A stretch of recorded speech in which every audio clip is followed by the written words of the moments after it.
So occupational therapists are focused around helping people be as independent in their daily lives as possible. So we work across the lifespan.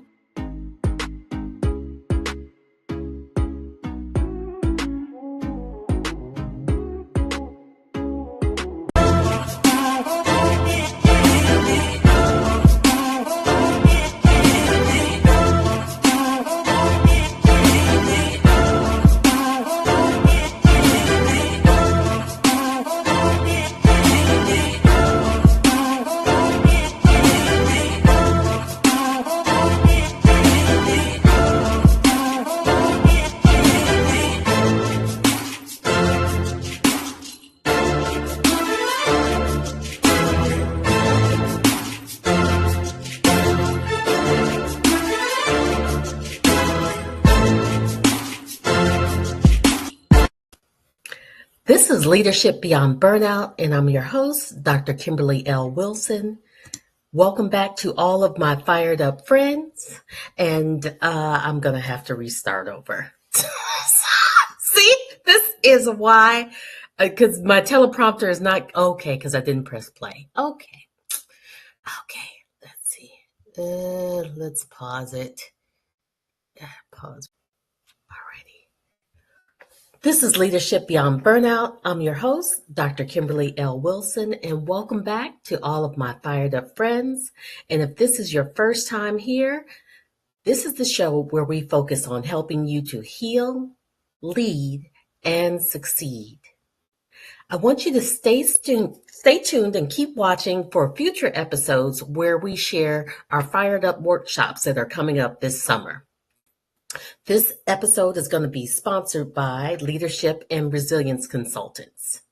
Now I'd like to introduce you to our special guest today. Today we have Katie Cooper. Katie is a certified health coach with over 15 years experience in the healthcare industry as an occupational therapist. After overcoming burnout, Katie started Katie Cooper Wellness to help others banish burnout and regain energy and passion for life. Katie is a mom of two and an avid skier, and I'm going to have to get some ski tips from her. She's a quilter and a baker. She is on a mission to help healthcare professionals stop bringing work home and find more balance in their lives. Now, without further ado, let's welcome Katie Cooper. Hello. Hello. Thank you so much for being here today. Thank you for having me. I'm so happy to be here. So please share with us what you do to bring healing to the world. Yeah, so I focus on, individuals who are feeling burnt out, overwhelmed, stressed, and I, go on that journey with them to figure out strategies that are sustainable to achieve, more balance, feeling less stressed, and just really feeling like themselves again. Because I think that's really how you feel when you're burnt out. You just don't feel like yourself anymore, and you feel like you're not functioning. And so we get back to functioning at our optimal health and wellness. Now, I think that's a really interesting thing that you said, and that you said get back to feeling like themselves. And I often wonder, because of the way that we've been socialized, do you feel like anyone has ever had wellness and wholeness without being in this just rat race of burnout? I think it's ebbs and flow, right? So like I tell my clients, it's the waves of life, and we're always going to have those waves coming at us with the stressors of whatever's going on in life because of the modern world we live in. And we either can try and swim against those waves, which is going to be really, really hard, or we can find a surfboard and try and, the waves are still going to hit us. We're still going to get wet, but that surfboard, which is our kind of strategies to manage the stress and overwhelm of life, is going to make it a lot easier to go through life. So it's still going to be hard. We're still going to have challenges, but it's going to be more manageable. And that's kind of the take I have on it. I love the surfboard analogy. Now, do Did you come up with some of these strategies from your own personal experience, and really interested in some of the practices that you personally use to Hmm. overcome burnout yourself? Yeah. When I kind of identified that I was burnt out, like I didn't know what I was feeling. I knew that something was wrong. I was super fatigued. I had felt like I had just the bare minimum energy to get through my workday and see my patients. And I would get home and kind of collapse. Mm, And there wasn't enough sleep in the world to make me feel energized again. And I had a ton of anxiety. And so I really started with the anxiety piece, and I worked with a therapist to kind of manage that and figure out some strategies for myself. A lot of things that worked for me were like journaling, meditation, and really giving myself permission to take care of myself, and not have that guilt and not put everything else in front of myself. Um, and as I started to manage the anxiety piece of it, then I could start to heal from the other components, get my energy back, lose some of the weight, feel like I enjoyed life again, that I was good at my roles. And those strategies were just kind of like being more consistent with implementing the things that my body needed, like exercise or some sort of movement, drinking water, eating healthy foods, the things that really make the body work well, and not putting that at the bottom of the list, really just prioritizing myself more than I was before. mm. And tell us a little bit more about the permission piece and what type of, I don't know if that was a struggle for you to get permission, and what does that look like? I just want to solidify that for some of our listeners and viewers. Yeah. So I am a type A people pleaser. And I think a lot of us in the healthcare field are that way. We are really good at taking care of others, not so great at taking care of ourselves.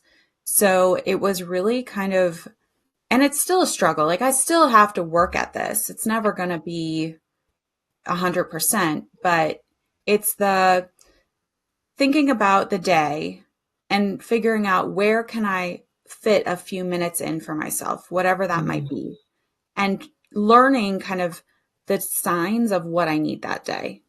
And knowing that if I don't do this, I'm not going to be able to do these other things in my life well. I'm not going to do them to my standard. So it mm, was, and as I did that more frequently, more consistently, I started to see a change in, I'm not exploding at the end of the day when my kids, forget their water bottle at school, or, I'm not getting as frustrated with my patients when they're not doing what I'm asking them to do, or, whatever it is. It got less challenging mm. when I made time for myself. And it makes it easier to do that consistently when you start to see that shift in yourself. Right. So I'm really curious as well. Thank you for sharing some of those things. So my big takeaway from what you said is that permission giving, it wasn't just a, I'm going to give myself permission. It sounds like you're saying that this is a daily choice of like, when am I going to choose myself, and what am I going to choose for myself to give myself permission to do Mhm. based upon my needs that day. Yeah. I tell my clients a lot of the times, like, nobody else is going to show up for you. You have to show up for yourself. So Mm, you have to take care of yourself because nobody can do that for you. right. And when we are, you know, I think in healthcare, we're trying to get people to take care of themselves too. We have to be that example as well. So we have to show up as the example, and that is going to help all the other people around us as well. It's a ripple effect. Right. I think there's sometimes that letdown as well with service providers or those in the helping profession in general, because they give so much, and there's this unspoken expectation that surely someone is going to help and pour into me. Surely they're Yeah. going to see that? The answer is no. They Yeah. don't. No. Yeah. Unfortunately not. Yeah. So, with your profession as an occupational therapist, and well, first explain that before Mhm. because I believe that a lot of people have a misunderstanding about exactly what that is, and then I'll ask my question about that. Yeah. So occupational therapists are focused around helping people be as independent in their daily lives as possible. So we work across the lifespan, from infancy to death, unfortunately, like the whole lifespan. And we help people figure out how to do their daily tasks independently, whether that is go to school, go to work, drive the car, put the groceries away, get dressed, go to the bathroom, really fundamental activities. And it's different in every different setting. So it's a very diverse field and a lot of different areas that we work in. Right.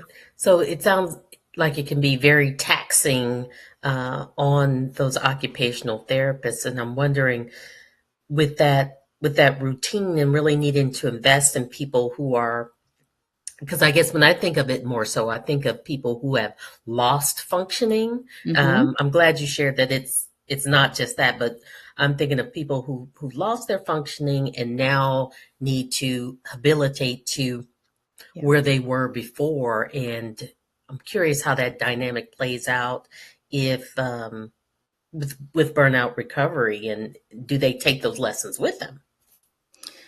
Yeah, I think it when I was becoming a health coach and I look at it from an occupational therapist perspective, it's very similar. We're very holistic in how we view people and life, and we look at all the different components. And so I think it kind of goes hand in hand.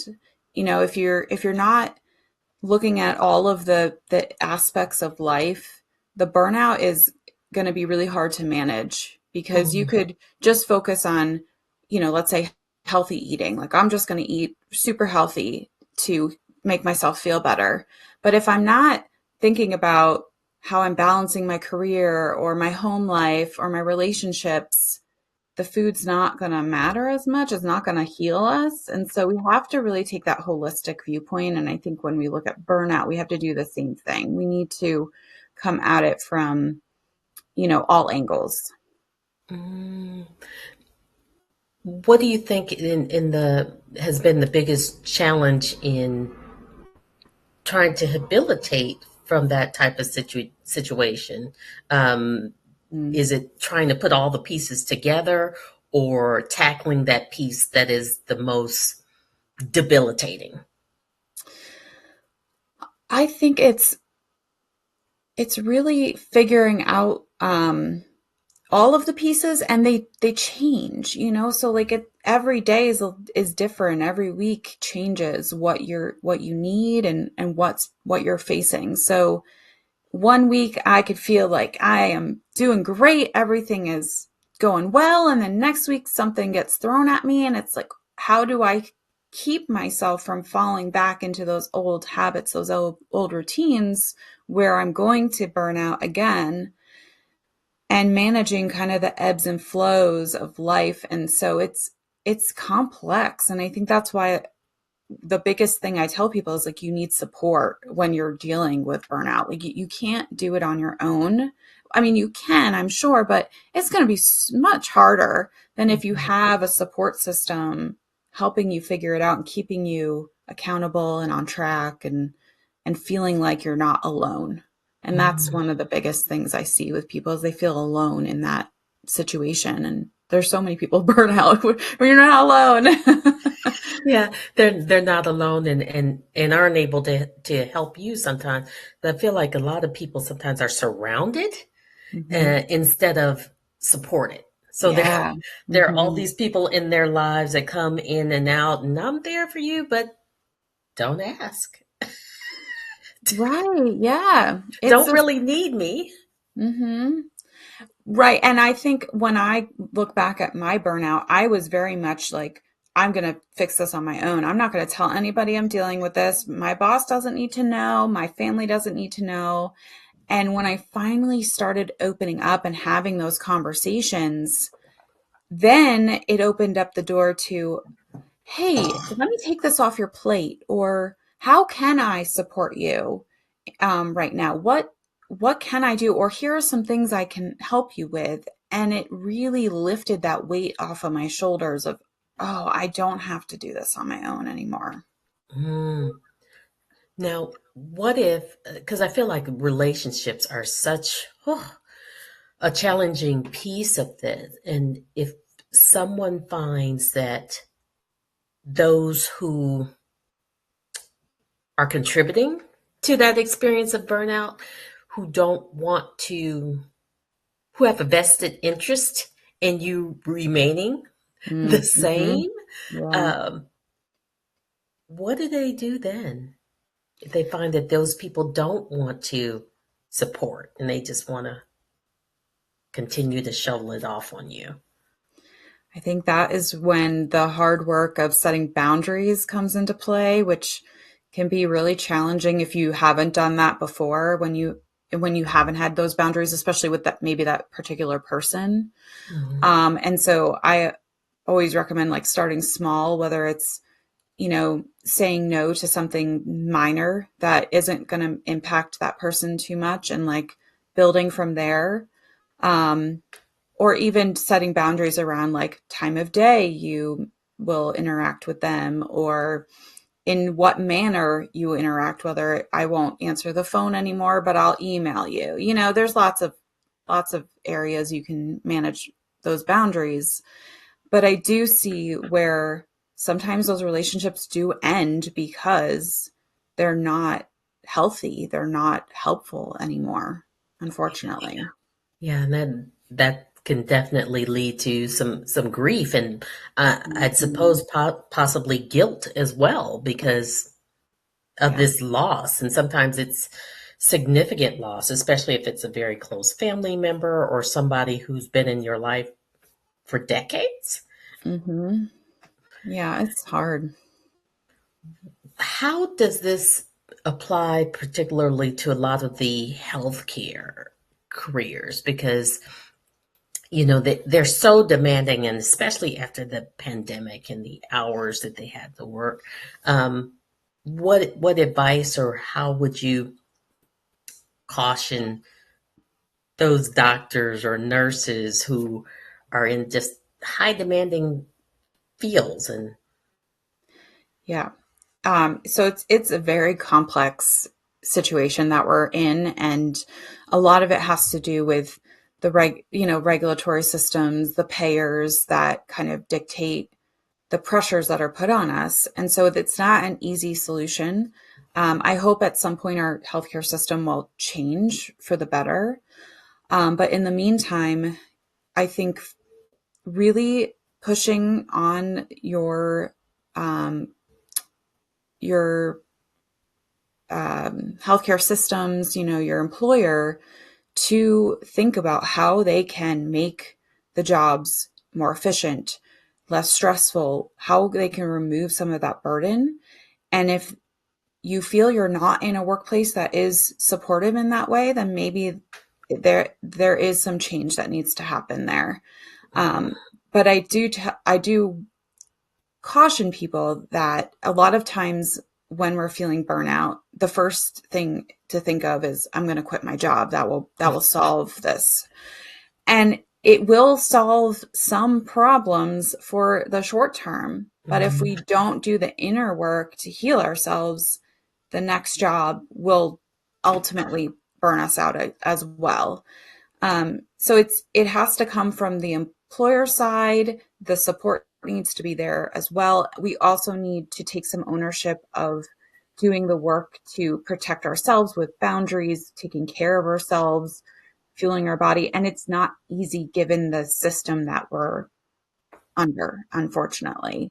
But there's a lot more awareness now. Mhm. I think employers are willing to make some changes to figure some of these out, and I do see more supports out there now. Yeah, I had one wellness director share with me that some of their nurses and doctors were like, if you tell me resilience in self-care one more time, I'm gonna wring your neck. That because it does feel like sometimes there's a lot of onus placed upon the individual to tackle these systemic issues that aren't, just like you said, it's not even just your workplace. It's the expectations in our society Yeah. and national, it's interpersonal, community, all sorts of levels that contribute to the expectations that healthcare should always be available and ready and Hmm. um, self-sacrificing. Yeah, exactly. Now, what what do you feel? What if you could talk to yourself as a young occupational therapist, and what advice would you have given yourself? Mm. Yeah, I think back to that young Katie Cooper who took on everything. And I think I would tell her to take more time to enjoy life. It's not all about the career, it's not all about work, even though I chose this profession in seventh grade. So I've been very passionate for a long time. Wow. Um, and so when I finally got into the workforce, I was like, yes, I have been wanting to be here for 10 years and I'm finally here. I'm going to do it all. I'm going to say yes to everything. I'm going to be the best OT possible. And it was great. I really enjoyed it, but it definitely led me down a path of not learning how to set boundaries and say no. And it took me a lot longer into my career to figure that out. And something I still struggle with to this day. So I think just, enjoy life, have a life outside of work. Don't take the work home with Yeah. you every night. It really can eat at you. Mm. I'm so curious how you knew in the seventh grade. Like, how did you discover that? Like, who knows what they're going to do with the rest of their life in the seventh grade? I need to know. Yeah. So I was in Girl Scouts and we did, I don't remember exactly what badge it was, but we had some women come talk to us and one was an occupational therapist. And I knew I wanted to do something helping animals or people. And she described what she did. And I was like, oh, that's what I want to do. And then I volunteered at a clinic with kids. And I really enjoyed it. And so I was like, yeah, this is what I'm going to do. Wow, talk about being having a direction and just following it. That is quite admirable because most people they're in college and about to graduate and they're just like, I don't know what I want to do. Yeah. Which is okay too, because I mean, now I'm on a whole new path as a health coach and I'm doing both and I enjoy both and you can explore and change your career path. Right. Now, and that'll have to be cut out.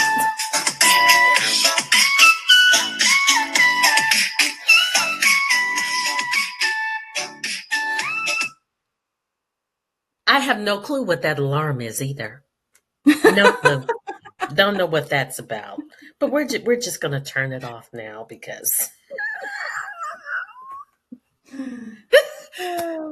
the joys of recording. Oh, now I've got to get my train of thought back. Oh man. Okay, so we were talking about your you discovering that career. Hmm. Um, we didn't go past that, correct? No. Okay. All right. All right. So, Katie, if you had the ability to change the system any way that you wanted, the healthcare system, you could build the best system from the ground up.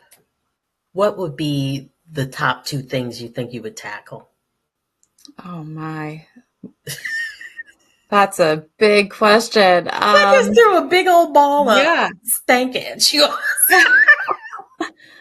I think number one, there would be we would have to change like how the payer system works. There Mm, are there are some organizations that are struggling to make ends meet, and there are others that are making huge profits off of the industry. So there definitely have to be some sort of shift in how payments worked and how that gets distributed.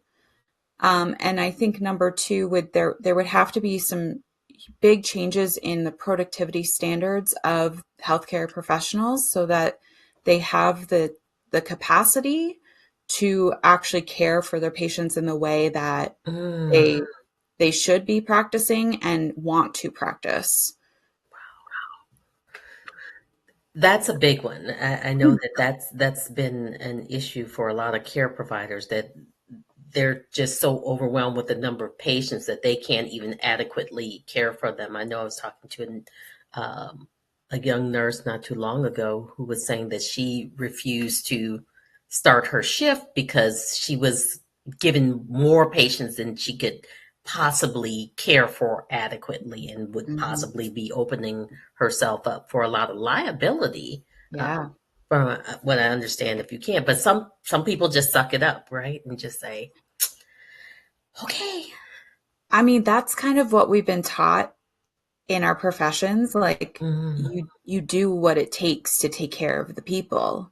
I remember when early on in my career, I was like sick as a dog. I think I had the flu and I still came into work because wow. I felt guilty for taking off. So there's that guilt associated with saying no. What is that going to do to my patients? I want to be care for my patients, and sometimes we put ourselves aside to do that.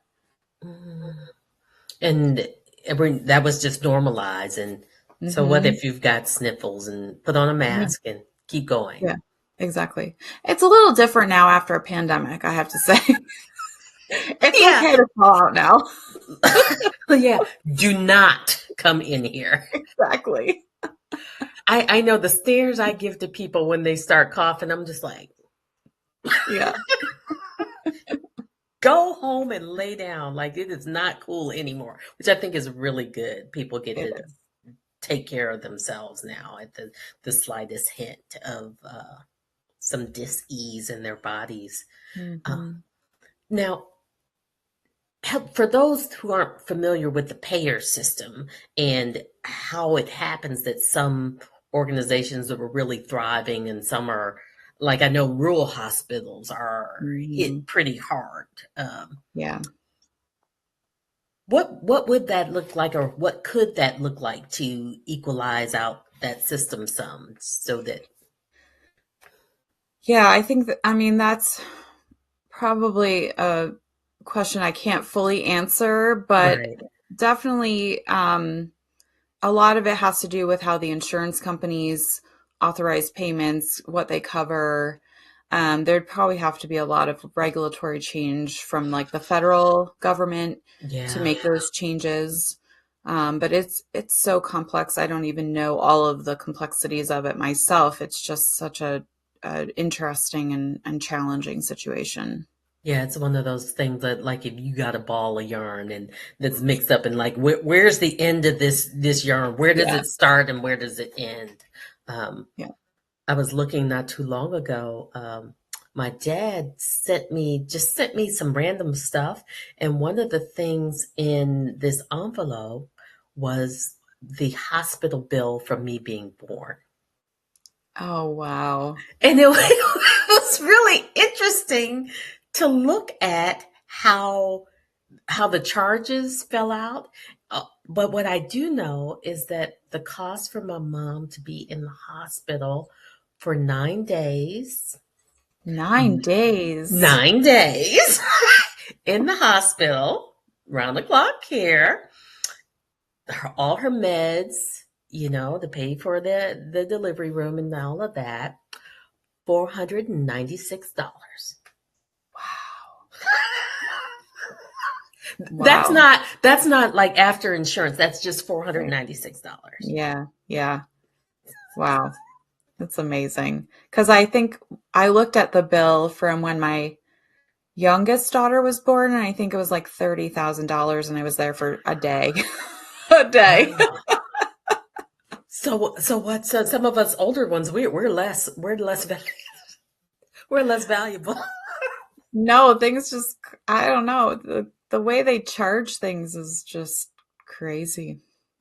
Yeah, Yeah, and that was really a tough question I asked you about the healthcare system. I definitely realized that, and really I wanted to ask the question to begin to stimulate some of our audience to begin to think about some of those things, like where are some of the ways that we can begin to lobby and ask for a hmm change, because I know there are some really great organizations in Wisconsin. I forget the name of the organization, but part of their role is to lobby for physicians and change at the legislative level so that they can remain in the field and be as productive and provide good care. And if more organizations do things like that, there can be change. absolutely. Yeah, it's really about understanding the specific issue that you want to make that change, and figuring out what organizations are doing the lobbying to help, and writing to your, senators, representatives to support them going and helping to make those laws happen. Right. I've often wondered, one of the things that I've started to try to do for myself and telling my kids to do as well, that if you don't like something, don't just say you don't like it, but offer some ideas, because sometimes when people give you a solution, it's not the solution you want. Yeah. hmm So you better have some ideas of just saying, okay, this is broken. Here are a couple of options to consider, or and sometimes people can build upon that, but not hmm just say this sucks. Fix it. Exactly. Yeah. I think when you can come to the table with at least some sort of suggestion with your complaint, it helps drive the conversation in a more positive direction as Mm. well. Would you also say that as well for those who, when you said they should be able to talk to their employer about Mhm. their workload, would you also suggest that they come up with some solutions as well? Yeah, absolutely. I think it's important to know, like, what do you want? What do you need to see in your workplace? So saying that you're super stressed and you have no time to do your documentation, well, what do you want it to look like? So coming and saying, I would love to have an hour built into my day to work on my documentation and follow up with other providers. When you come with some sort of solution, you can have that back and forth conversation versus, okay, you're just complaining, which sometimes we need to vent. Like, I Yes. think space to vent is important as well. But when you're going to leadership and the administration to make a change, coming with some sort of solution is going to help move the needle better. Yes. And what a great word, move the needle. Yeah, when I was in organizations, it was always interesting to have the meeting and then go to the meeting that happens after the meeting, the Yeah. unofficial meeting, about all the stuff we didn't like, so that we can vent. hmm Yeah. And I believe, and I don't know if you would agree as well, that if you're feeling like you don't have enough time to do documentation, as an example that you shared, there's probably one or two other people that are feeling the same pressure, and maybe possibly talking collectively as a group, but not as a mob, right? Making demands, but just hmm having a collective meeting that's like, hey, we've come up with some ideas and some thoughts, and just kind of how you were talking before about getting support, um, that hmm may move the needle as well. Yeah, it's a more productive conversation when you have examples of, it's not just me, there are others who are struggling with this as well. And we discussed what it could look like to have a solution, what a possible solution would be. And then, yeah, they could go for it, or they'll say, that's not doable, but I like this idea. We could move it and do this instead. Having that, they don't even know sometimes what the issues are happening, on the ground in the field. Absolutely. I think that that is such a clear point because when you're higher up or at a managerial level, sometimes the car just goes. Like, don't ask me how my car works. Like, I I press the button or I put in the key and it goes. I That's don't know. right. I don't know how all that happens. I don't need to know how that happens. Just get me from point A to point B. And I feel like sometimes that happens with management Mhm. just because it's not their role to understand that. So they really do need some of that insight. Yeah, exactly. So it's doing a service not only to yourself but also to the leaders as well, because if you continue to just always make the magic happen, Hmm. then they don't have to do anything because they don't know there's a Right. problem. The other piece of that is how can you relate it to what they care about, right? So a lot of times they care about more productivity, more revenue, better outcomes. So what are they looking for, and how can these solutions actually help those outcomes? So tying Mm. it to those KPIs, those outcomes, that can be really helpful to push the agenda further and get what you need to support yourself. Oh, that is beautiful. I think that's a wonderful, wonderful suggestion. Those KPIs, some of those mission, vision, Mhm. and goals, and then it's like, oh, that because that's somebody's job to make sure that that happens. So possibly even coming to the person that's supposed to make that happen. Mm-hmm. Yeah, exactly. Like what do you care about? Okay, you care about, these outcomes, and I care about having more time, and like how can we make this mutually beneficial? Right, right. So now, Katie, if you could offer or suggest a challenge to people both personally and or in their workplace to be able to not get burnout or recover from burnout, what would that be? All right. Well, I'm going to give one for the personal and one for the workplace. So, Perfect. for personal, to prevent burnout, I would say figure out how you can give yourself a few moments every day to do something for yourself. It doesn't have to be an hour. If you have an hour, great. If it's a 5 minutes before you go to bed, where you do some reflection, you stretch, you move your body in a way that feels good, that's going to help you take care of managing that stress from the day and turning it off before you head to bed. As far as the workplace side, I really challenge people to figure out, like we were talking about, like what are those barriers for you being able to do your job well and feel not burnt out in the workplace, and how can you go to your leadership and figure out a solution and make the workplace better, if not for you, for others, right? So that it's so important that we champion those improvements within the workplace so that it's better for everybody. Those are such wonderful suggestions and something that people can do right now. They can begin thinking about that. So I really appreciate you giving those tips and that challenge to our audience. And I appreciate you and thank you for being here so much, Katie. Thank you for having me. I really enjoyed it. Alrighty. Okay, everyone, this is the end of our episode. You've been watching Leadership Beyond Burnout. I'm your host, Dr. Kimberly L. Wilson. You can find us here every Thursday at 5 p.m. Eastern, 2 p.m. Pacific. And until next time, we will